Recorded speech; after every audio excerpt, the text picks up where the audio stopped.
接下来我们要进行的是我们这个追思的这个默哀仪式。其实刚听到这个噩耗的时候，第一个时间还是不相信啊。王光辉啊，对我来讲是影响蛮大的一位大哥。从小时候开始有机会能够参与这个棒球，也是受到他的影响最多。其实我已经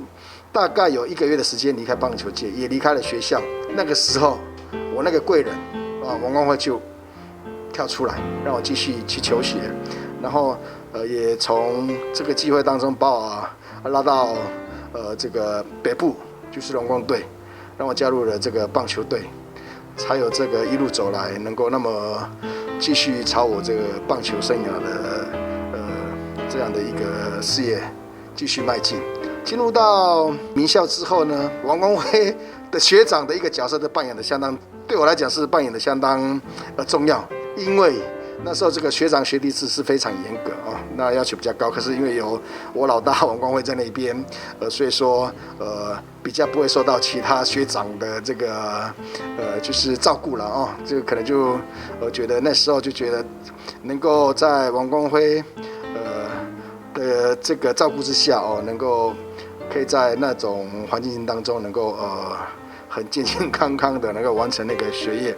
在球场上呢，其实你看到他是非常的一个乐观开朗，就想说在球场上练习都非常就是很轻松浪漫的，其实不是哦。他在私底下，其实他是一个非常努力、非常要求自己的一个选手。其实他以他的一个球技，以他的资质的话，应该就是在大概国小、国中或者升高中的时候都有机会能够当选国手。可是就是老天就是要去磨练他，他高三的时候才当上第一次的一个国家队的国手。其实在这个之前，付出多少的努力，应该是没有人会知道啊。就是那我们就会比较倒霉一点啦，因为在他要去努力、去付出、去打拼的时候，大概就陪他练习的大概就是我们2个小老弟哦。你不要被他的一个外表所蒙骗到哦，其实他是一个很努力的选手啊。包括在加入职棒之后，也是成为这个明星级的球员，也是算兄弟象的应该是看板人物了啊。万人迷的这个称号，不是一般人能够有这样的一个称号啊。当然他就是有这样的一个能力，就是跟球迷能够很贴近，跟球迷有一个很好的互动，很自然而然的就会球迷朋友对他有一个就有好感。那当然这个是另外一个特质了，最主要的一个特质就是在他球场上的那种成绩了。有这样万人迷的称号，就是在关键时刻他就是有一个适时发挥的这样的一个能力。当然很自然而然就是很多球迷就会他每次在有机会帮助球队胜利的时候就会对他有期待。那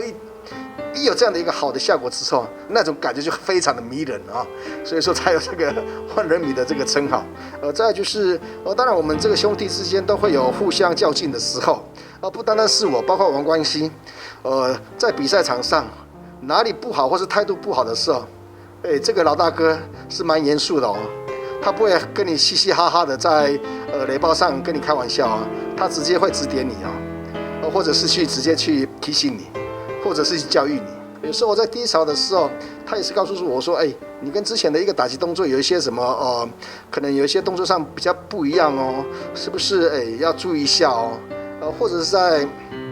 比赛当中的一个坦白说哦，跟兄弟象